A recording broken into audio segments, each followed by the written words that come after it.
back to the Knit Away the Anxiety podcast. My name is Marissa. Anxiety is a bit lower today. Not as much going on though, so this might be a bit of a shorter episode. Tiny bit of admin stuff. I believe the next episode will likely be a week or two late, or may not happen at all, because I will be out of town the day I'm supposed to record, so there may be a bit of a delay with the next video after this one, but hopefully not too much, because I don't like to, I was gone most of March and I don't want to keep doing that. I want to be consistent for you guys, so let's get started. There's not a whole lot, and it's been a crazy 2 weeks, so not a whole lot going on. But I'll give you some updates and we'll go from there. So sadly, no FOs. I hopefully expect to at least have one next episode, considering it'll be a couple of weeks. So hopefully the next episode I'll have a couple of, maybe two, maybe? We'll see. I don't know yet. But sadly today, no FOs. I don't knit that fast, guys. Come on. But we can get started on whips, because no FOs. Like I said, this is gonna go super fast. This is not gonna be a long episode, guys. But I'll start with where the Garter Eyelet blanket's at right now. I apologize for the zipper. So I didn't show this to you guys last week, last episode, if you recall, because I had torn out a couple of inches to the point where I was extending one side to make it a rectangle and just going up straight on the one side, and I was having problems with the angle in which that corner was supposed to be going. I'm really close to where I was before, so I thought I'd at least show you what I was talking about. Get this out. Not entirely, but oh dear, almost lost a stitch. So here's that corner turn that I was, and I redid this corner so many times I actually put a lifeline in. Like, I got that sick of having to re-pick up stitches, because I think I did it like 4 or 5 times. Not fun. So this was that corner I was talking about that just like refused. It just kept wanting to be like this. Like, I wanted to be at that angle instead of an actual 90, and I think I figured out my decreases well enough to make it into a close to a 90, or closer to a 90. So making good progress on that. I'm almost back to where I was. I did put my little marker, my little Star Wars marker, where I was in the last episode, so you guys can see, like, this is the turning point. So I redid all of that. So, and now I should probably change that marker. So let's do that real quick. Let's move that marker. So hopefully next time you guys see this, I will be on to the next full skein. Hopefully. We shall see. Inspired by Helen Stewarts' Habitation throw, in terms of like how many garter ridges are between the eyelets, but like my decreases are different. I haven't applied a knit I-core. A knit as you, whatever the verbiage is for knit as you go I-core and things like that. So like I'm not, I do own her pattern, but mine is different enough that I'm not really going on the pattern. And I'm using all yarns from Sewrella Yarns. They're a mix of her classic and nylon sock base. So the classic base is 100% superwash merino, 100% superwash merino, and then the nylon sock is 75-25 superwash merino nylon. And that's just in a mix of colors. There's a bunch of oopsie skeins, mini skeins, things like that. I'm just trying to get all those yarns out of my stash. And I'm using an US 8 or 5mm needle for that. And then the next one I've got is the Groove Shawl Light. Let's get that out. I don't think there's been any progress on this. A little bit. Yeah, so I made a tiny bit of progress. Not very much. There's where I was last episode. Maybe a couple of inches. You'll notice that the center, where that weird like pooling looks different. I may or may not have torn it out and fixed it. So it's still kind of noticeable. There's like this weird egg-like shape right here. But it's not quite as noticeable now because I actually went and I tore back to before that spot, and then I actually pulled the other end of the ball to try and break up that pooling because it was bothering me so much, and it worked in a way that I'm really happy with, and it's far less noticeable. Like, now it almost looks like a flower kind of thing instead of like an egg. So I'm a lot happier with how it looks now. And I'm still just chugging along on this. This is going to be one of those long terms because it's fingering weight and it's going to be massive, and I have a lot of yardage to get through. So yeah, so that one's coming along. So that's the Groove Shawl Light by Sarah Opie. I'm doing that out of Sock Obsession yarns in the color Doctor Who Cut the Ear Off, and that's a 75/25 superwash merino nylon base. And I'm using a US 6 or 4mm needle. Next one, Star Wars bag, which means it's my Musselburgh. Get that out. I made some good progress on this because this is the one that goes with me to the office. Where is that marker? Oh, of course, it's right at that point where my needles are bending. So that's where my marker was. Right here. And all the way up here is all the knitting that I've done. So lots of progress on this. I'm going to be in that straight stockinette spot for quite a bit though. God, the colors on this freaking camera just look so much cooler than they do in real life. Like, they're more pastel, like Easter colors in real life, and they look way more saturated on camera.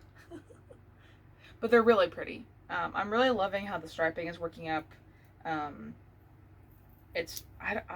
can't even say very much about it. Like, I love the Musselburgh pattern. It's very simple once you get the hang of it, and like, I love the gauge that I'm getting with the needle I'm using, which is a 2 or 2.2 US 2 or 2.75mm.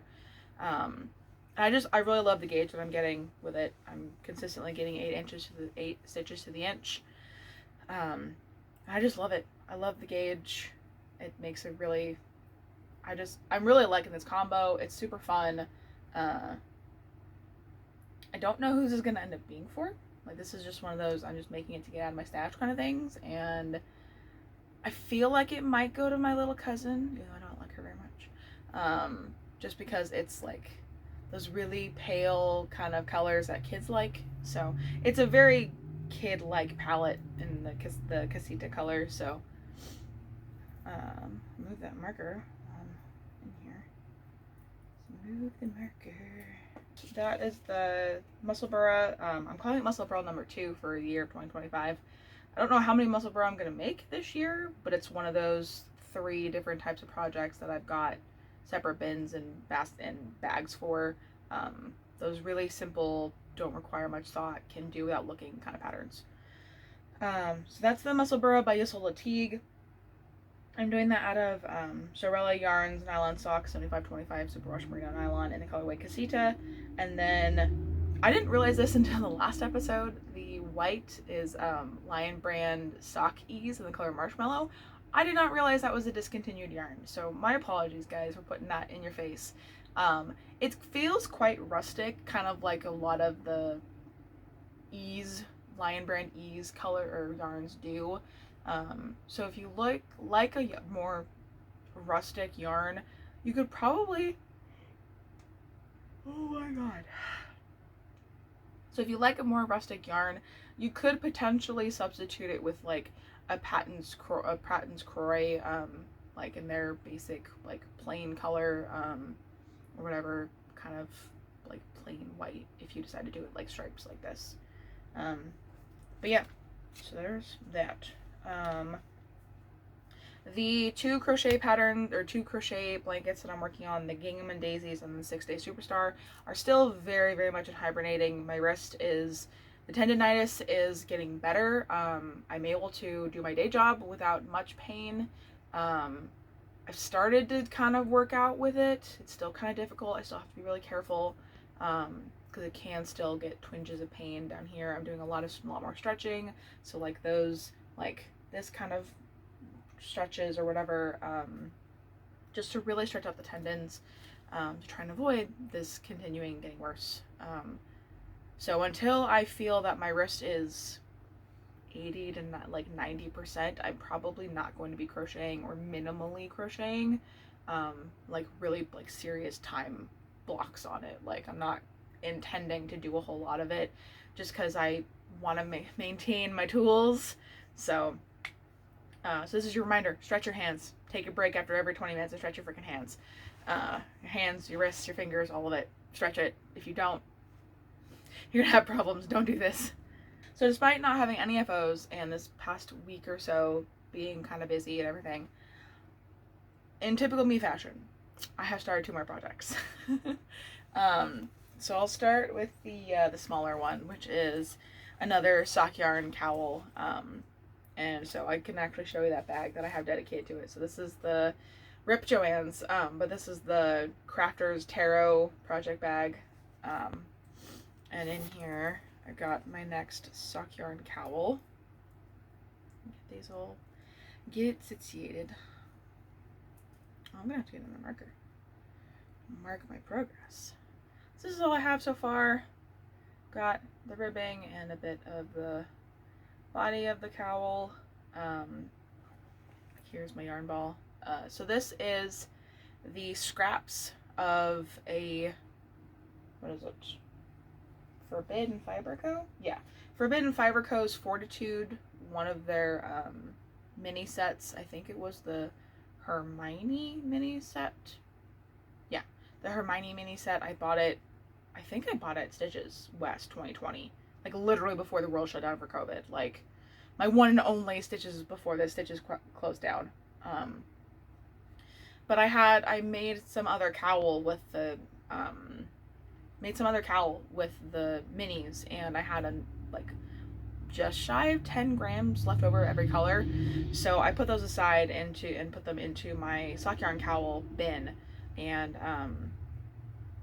I'll get into this a little bit later, but I spun the wheel and the wheel said to do this, and I started this in preparation for this evening. I'm actually going to the theatrical how do I put this? The limited time theatrical re-release of Star Wars Revenge of the Sith. Is it Revenge of? I can't. Is it Revenge of the Sith? It should be. I think so. Yes. I'm fired. I am such a bad Star Wars person. So I'm wearing my Star Wars shirt because my brother, my husband, my husband and I are going to the re-release with my brother and his wife tonight because we're a bunch of Star Wars heads.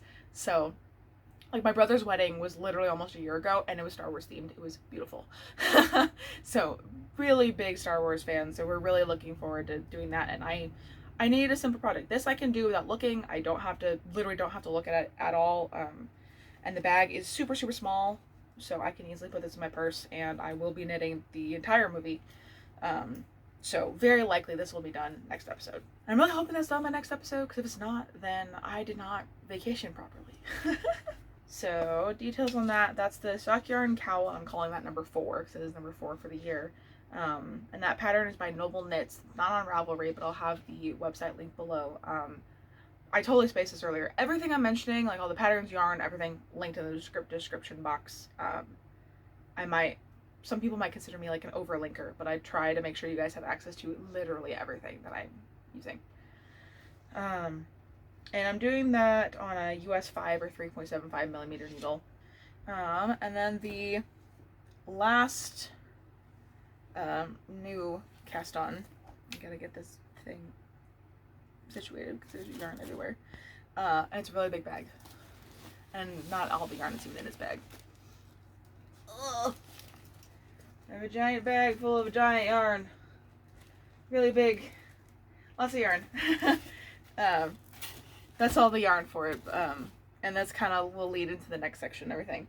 So I have, at this point, I have made a blanket for basically every family member. Like my brother and my sister-in-law have their massive queen size jelly roll blanket. My mom has 4 blankets at this point. My dad has 2. My stepmom has 1.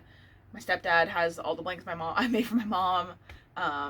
My mother-in-law has like 2, and her husband use those. So like everyone in my family has blankets. Like I just finished my brick block for me. I'm working on the Garter Eyelet blanket for me. The only person who doesn't have a blanket is my darling husband. So in the last 2 weeks, I sat him down and I said, okay, if I can make you a blanket, what do you want? And he was like, I don't know. In a typical, I know nothing about knitting or crochet. That's a lie. He knows a little bit about crochet. He's done a tiny, tiny bit of crochet. We'll get in there, guys. We'll get in there. But he was like, well, present me with patterns and then we'll figure out color scheme from there. So I presented him with, I think it was like easily like 20 different patterns. Like I took my entire blanket folder or blanket category in my favorites and just casted my phone to the television in our living room and just said, okay, here you go.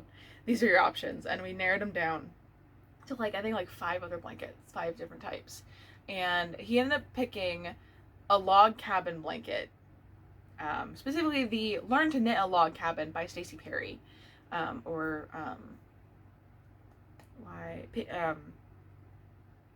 Very Pink Knits. That's what her YouTube handle is, Very Pink Knits.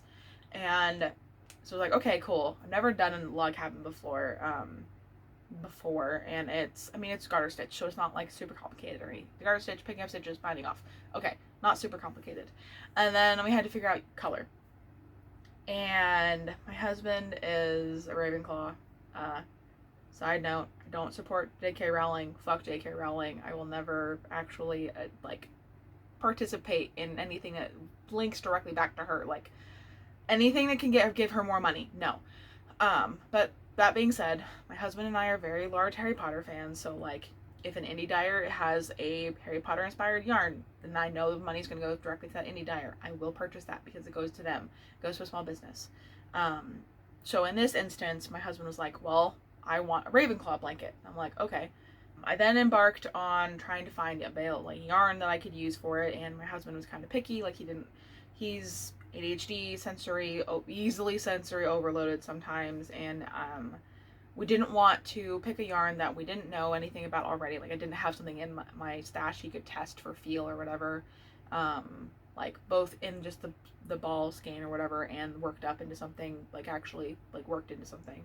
So after doing some digging and trying to find a bunch of yarn that had enough blue and gray and black and all that options, we ended up landing on Lion brand Pound of Love because I already have some of that in the 6-Day Superstar, so I was able to give him like more recently produced balls of that yarn so he could feel it, and it has definitely gotten softer over the years since I first bought like a couple of balls I have currently in my stash.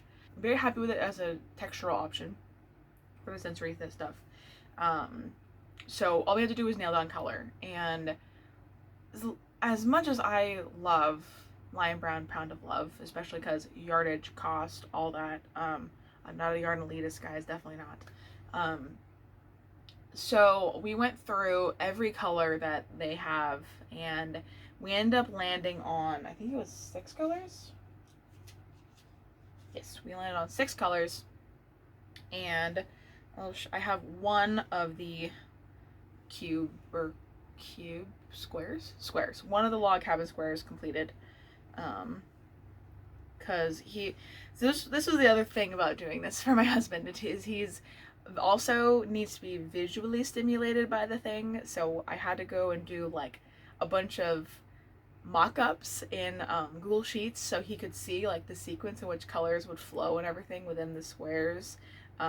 We ended up landing on 2 sequences, and ultimately what's going to happen is I'm going to do, I think, 10 of each style of square of each color sequence, and then I'm going to give them all to him, and he's going to put them in the sequence and orientation that he wants the blanket to be in, and then at that point I'm going to put the border around and connect all of the squares. So this is what we are calling color layout A. So it's a bunch of blues and bunch of blues and grays. I'm blanking right now. on which ones are which. I believe the center square, so this one, I believe this is Sleet, and then the next small square is Cadet, and then this is Oxford Gray, this is Denim Blue, this is Black, and then back to the Sleet, Cadet, Oxford Gray, Denim Blue. And we're just doing combinations of those. And then, let me grab, it's still in the bag, so I apologize for the crinkles. And then the border color is chocolate. So the thinking is we have the Ravenclaw-esque color squares and then a Sorting Hat brown border around the squares and around the entire blanket. So I'm happy with the colors. It's just, and here's the back so you can see all the ends. I'm using kind of using the weave and Steven method to weave in the ends partially when I can.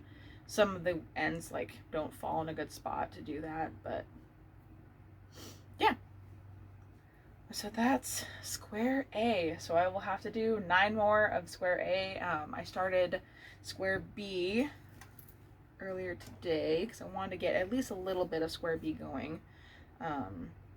So this is square B. Square B starts with Cadet and then Black and then the Sleet color. I don't recall what color is next. But yeah, so that is the start of the first B square.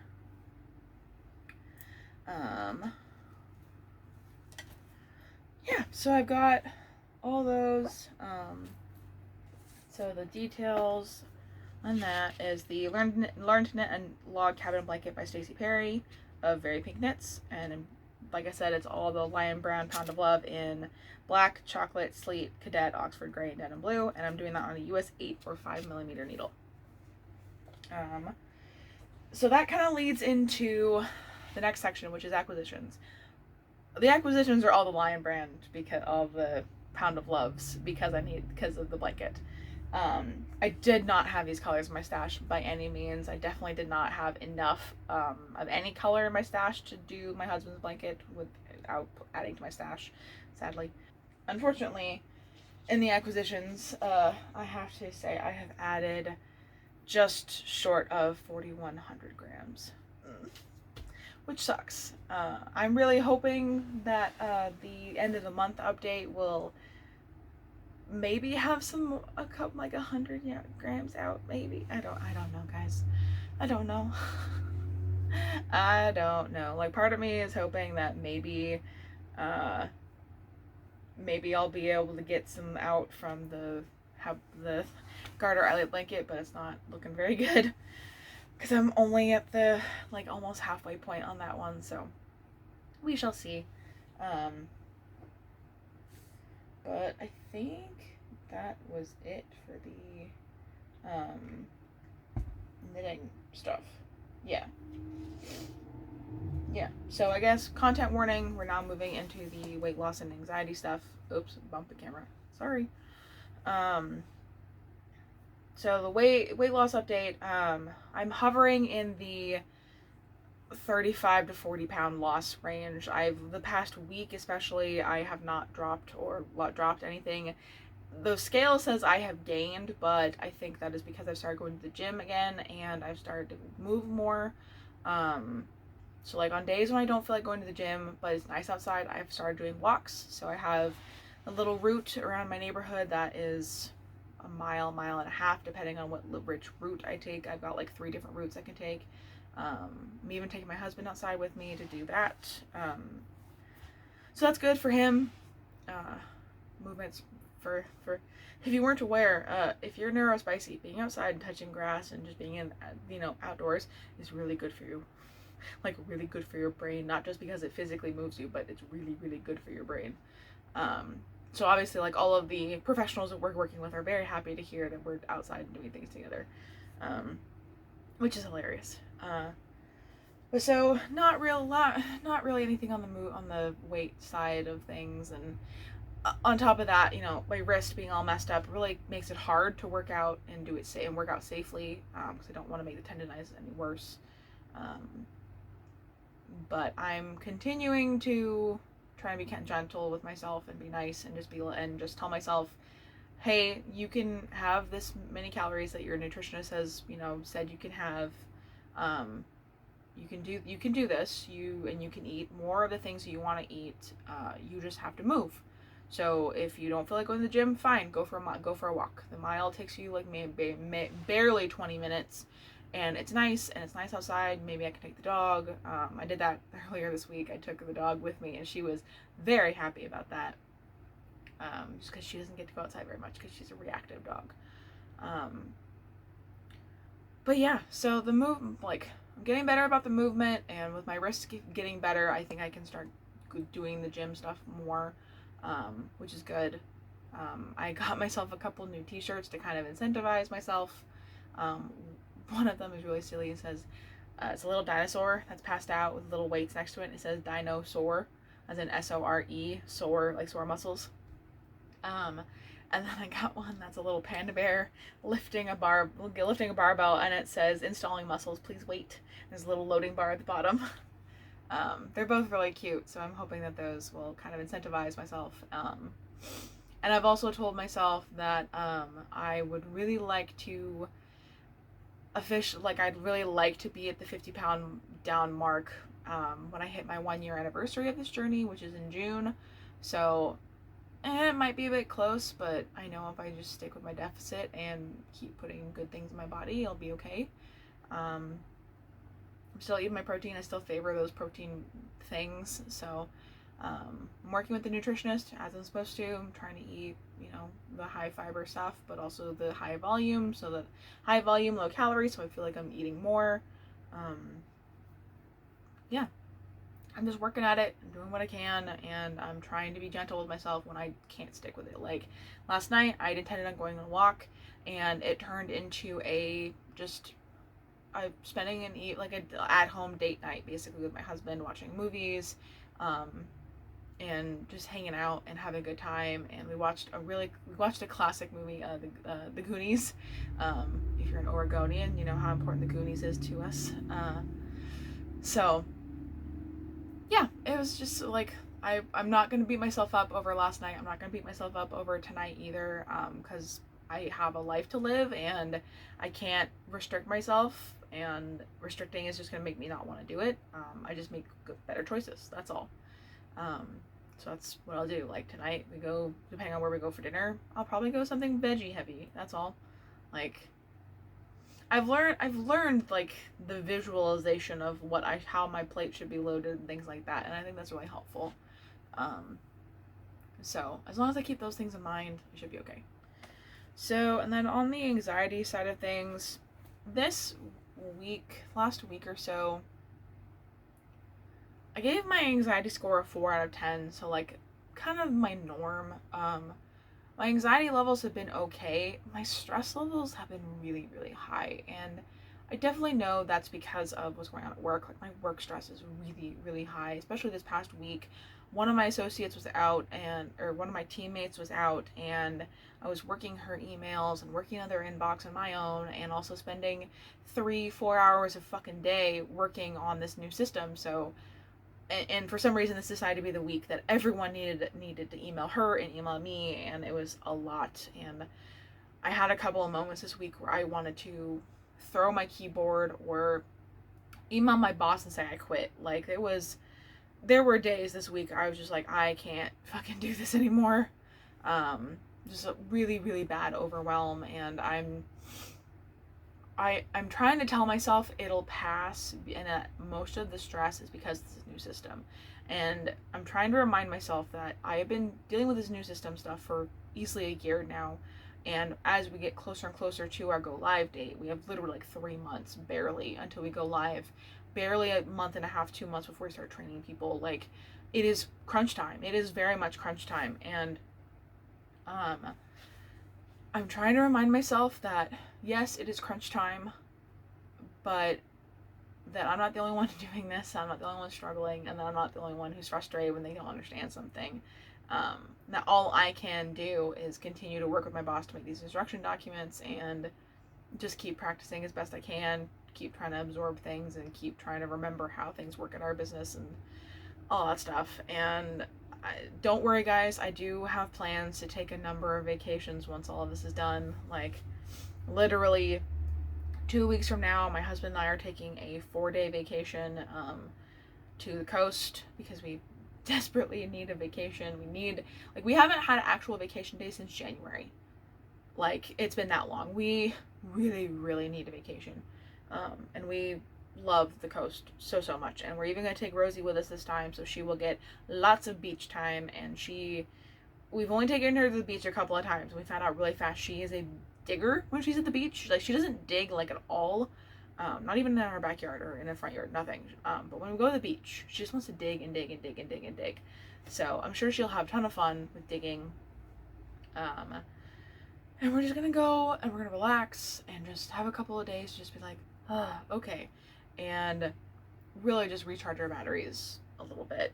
And then we're gonna try, depending on if I can convince my boss, because literally it's the last day of our vacation blackout period for the team because of the go live of this new system. I'm gonna try and convince my boss to let me take that day so that I can go up to Seattle for Flock and Fiber Fest. Like, I'm really, really hoping that she does, because I would love to go up to Seattle. Not only because despite living in the Pacific Northwest my entire life, I've only been to Seattle once for my 1-year wedding anniversary, and I would love to go up there and go to another fiber festival, especially because I'm not going to be able to get out to Rhinebeck, New York for New York Sheep and Wool this year, just because of the general climate, and my husband wants me to be safe and doesn't feel comfortable with me flying across the country, potentially by myself. And it's also just a lot of money and everything. And not only that, but it's super close to our wedding anniversary, so I'm trying to convince him to be okay with taking a long vacation for our anniversary and potentially going to Chicago for that anniversary. Because that's where my friend Nicole lives now, and I really, really want to see her. But also, Chicago has so many things for my husband and I to see and do, and we've never been there before. My husband's flown through Chicago before, but never like stayed there or anything. Neither have I. So I think it'd be really fun to do that. Be like I don't know.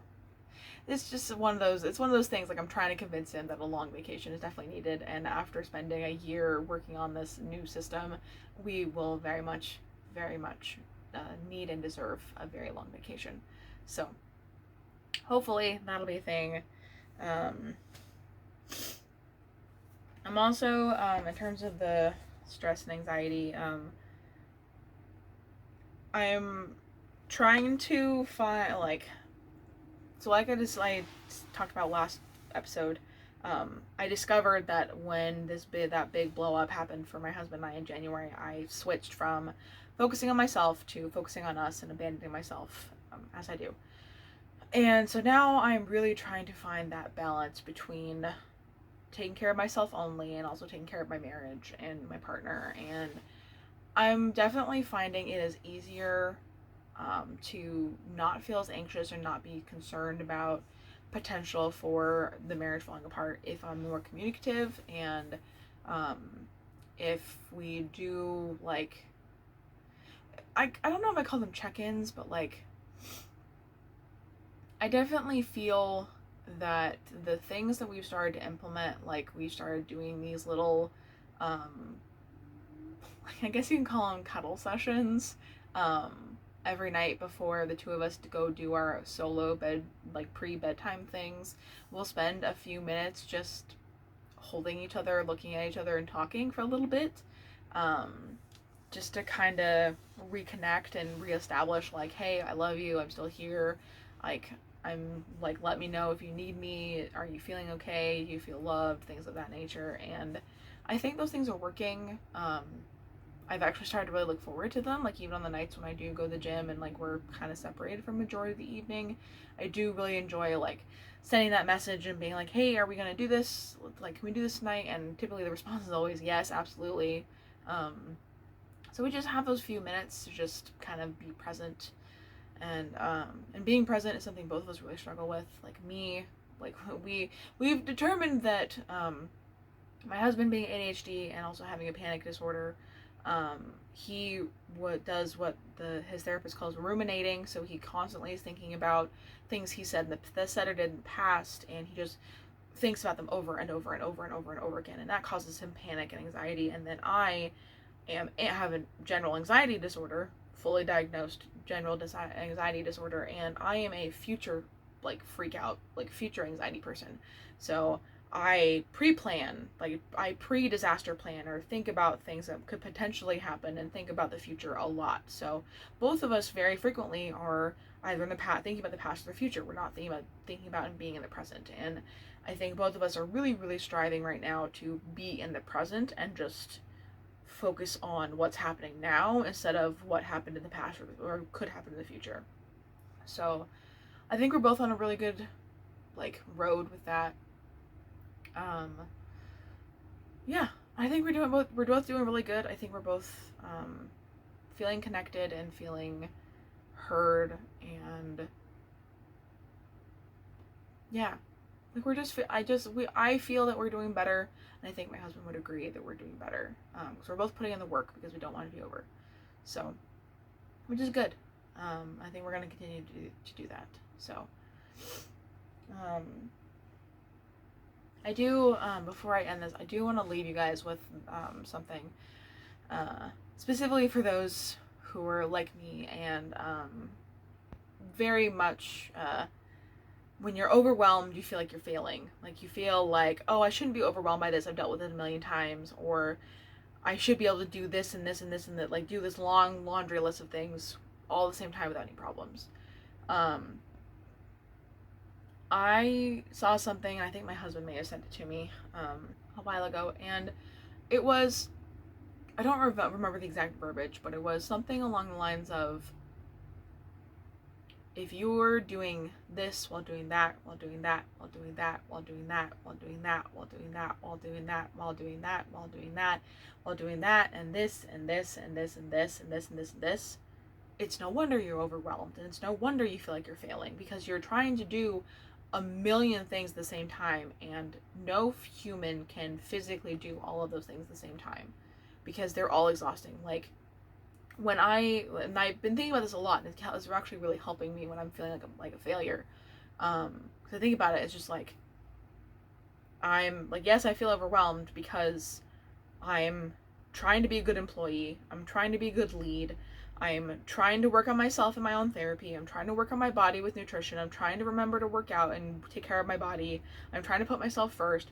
And doing all those things while trying to work on my marriage, trying to handle stress at work, trying to work with my family and have better family relationships, trying to be better about being social with my friends and actually see my friends, and trying to be better about taking care of my house and taking care of my yard and taking care of my pets and taking care of my marriage and my car and doing all of these effing things, and especially the mental health stuff. Those are really, really big things that take a lot of time and a lot of energy, and there are people in this world, us especially neurodivergents, who our brains don't function like that. We can't do all those things at the same time. We can't, because of how much energy we already put into things.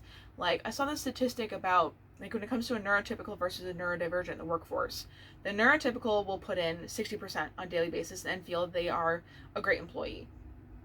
A neurodivergent will put in 120% and feel like they are a shit employee. So, and I've started to remind myself of this when I feel like I am really failing at work. I will literally look at my team and look at the people that I work with at this company, and I will see, that's a 60%er, that's a 60%er, that's a 60%er, and they're fine.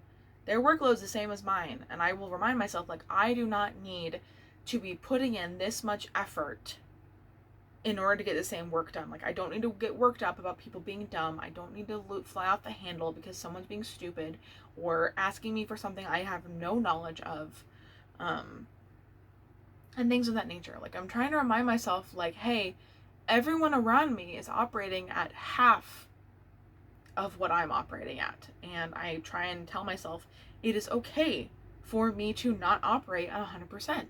It's okay. I don't have to be at 100% every fucking day. I don't have to be at 150, 120, doesn't matter. Like, it's okay for me to have a day where I just say, you know what? Fuck this. I'm not going to give it a whole lot of effort.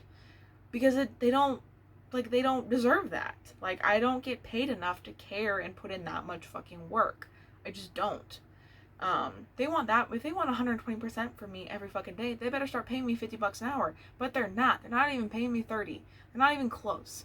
Like, I don't get paid enough to care at this level. There was another thing I saw. I think my husband sent it to me, and it was, I can't remember the context of it, but it was a little clip from Johnny Depp. I don't remember the exact verbiage. It might have been during the trial against Amber or whatever. But he said something about it takes a lot of energy. Like, if you are going to hate something or someone, it takes in order to hate something, you have to care a hell of a lot. And caring is expensive as fuck. So why would you hate something if it's going to cost so much of your care? Because really, that's ultimately what it boils down to. Like, if you are going to hate something, you have to care enough about the thing in which someone is wronging you against in order to hate that person or hate that thing. So, like, I started to tell myself, like, is it worth this much caring? Is it worth it? Like, is that expense of my caring, especially because I'm someone who cares a lot about a lot of things. I have very, very strong, passionate feelings about a lot of things, especially in my work and my personal life. Like, I feel and am very passionate about a lot of things. Sometimes in a bad way, like to a bad level. It can get me in trouble. But I've started to think, like, is this worth the cost of hating, or the cost of being frustrated, or the cost of getting so worked up? And every time the answer's been no. It's not worth it. It's not worth the cost. So keeping that in mind has helped, I think, with trying to de-escalate the overwhelm in the past week. Like, obviously, like, yesterday was not a good day. Like, I was overwhelmed as all hell yesterday. I cried at my desk, which does not happen often. But ultimately, like, trying to tell myself, is this worth that much care? Is it worth the cost of your care? Is it worth the cost of your passion and everything? And the answer is no. Majority of the time, the answer is no. So, I think if I just keep reminding myself of that, it'll make things a bit easier. So, that's a little nugget I'm going to leave you with. Please like the video, leave me a comment down below. I'd love to hear from you guys. I love hearing, like, where you're from and how you resonate with what I'm saying. And if you're, like, this is a safe space. I will not tolerate any bullying. Absolutely not. If you have thoughts, please let me know. I'd love to hear them down below. Like I said earlier, everything's linked in the description box. I hope you had fun. Love you guys. I'll see you next time. Bye.